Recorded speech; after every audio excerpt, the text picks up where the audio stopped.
साफ हो गया, भारतीय जनता पार्टी ने अपना चरित्र उजागर कर दिया कि वो किस तरह से लफंगों और गुंडों की पार्टी बन गई है। किस तरह से पूरे देश में अब एक ही संदेश है भारतीय जनता पार्टी की तरफ से कि अगर आप सड़क पे लफंगाई करते हैं, लुच्चे हैं, गुंडे हैं, बदमाश हैं, बलात्कार करते हैं, तो आप आइए, भारतीय जनता पार्टी में आपका स्वागत है। भारतीय जनता पार्टी गुंडई करने पे, लफंगाई करने पे, लोगों के साथ मारपीट करने पे ना सिर्फ आपको प्रोटेक्ट करेगी बल्कि अपने दफ्तर में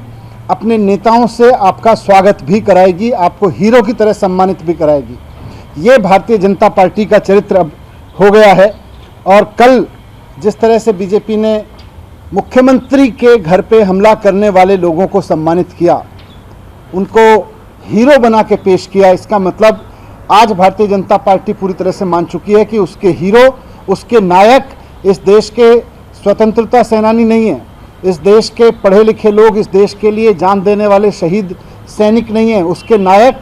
रास्ते में लफंगाई करने वाले गुंडे, लुच्चे, बदमाश हैं जो लोगों के घरों पे हमले करते हैं, रास्तों पे लफंगों की तरह से घूमते हैं। भारतीय जनता पार्टी ने ये एक अपना चरित्र उजागर किया है। आपको याद होगा, जहां आप बैठे हैं इसी घर में थोड़े दिन पहले भारतीय जनता पार्टी के गुंडे घुस गए थे और पिछले दरवाजे से अंदर मेरी वाइफ और मेरा बेटा अकेले थे यहाँ पे, वहाँ पे हमला करने पहुँच गए थे। करीब 150-200 लोग भारतीय जनता पार्टी के गुंडे अंदर आ गए थे और भारतीय जनता पार्टी ने उसको जस्टिफाई किया था।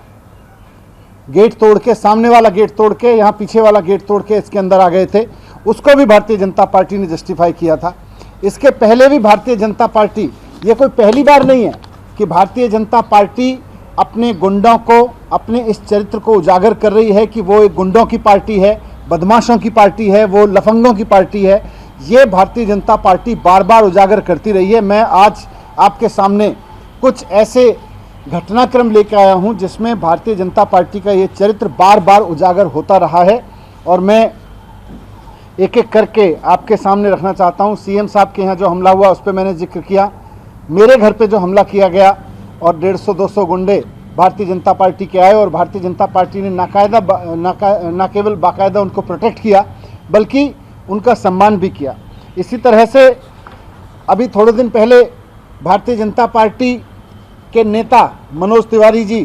बीजेपी के कुछ गुंडों के साथ, करीब 200 गुंडों के साथ जल बोर्ड के यूजीआर में घुस गए थे, जहां लोगों के पीने का पानी जहां से सप्लाई होता है, जहां हमें, आपके और हमारे घरों के लिए पीने का पानी आता है, जहां से वो बहुत प्रोटेक्टेड एरिया होता है, बहुत सेंसिटिव एरिया है, कहीं कुछ भी गंदी चीज़ मिलाई जा सकती है, कोई भी गड़बड़ चीज़ मिलाई जा सकती है।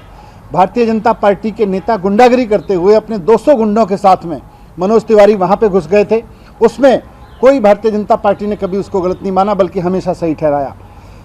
इसके पहले भी एक बार जल बोर्ड में झंडेवालान के दफ्तर में भारतीय जनता पार्टी के नेता और उनके गुंडे पूरी तरह से करीब 100 गुंडों के साथ में झंडेवालान के डीजेपी के हेडक्वार्टर में जाके, दिल्ली जल बोर्ड के हेडक्वार्टर में जाके हमला कर चुके हैं और वहाँ पे उन्होंने रिसेप्शन को तोड़ा, वहाँ के कंप्यूटर, प्रिंटर, वहाँ की बेंचेस को तोड़ा, वहाँ के स्टाफ पे हमला किया, वहाँ पे महिलाओं के साथ इन्होंने, भारतीय जनता पार्टी के गुंडों ने बदतमीजी की थी वहाँ पे। और सिर्फ दिल्ली में नहीं है, देश भर में आज भारतीय जनता पार्टी की पहचान एक गुंडों वाली पार्टी की बन गई है, लफंगों वाली पार्टी की बन गई है, बदमाशी करने वाली पार्टी की बन गई है। ये सब जगह दिखाई दे रहा है। उन्नाव रेप केस आप सबने देखा कि किस तरह से भारतीय जनता पार्टी के एमएलए कुलदीप सिंह सेंगर 17 साल की लड़की का रेप करने के आरोप में कन्विक्टेड ठहराए गए और न सिर्फ उनको कन्विक्टेड ठहराया गया बल्कि लड़की के पिता की हत्या करने का भी उनके ऊपर आरोप चला।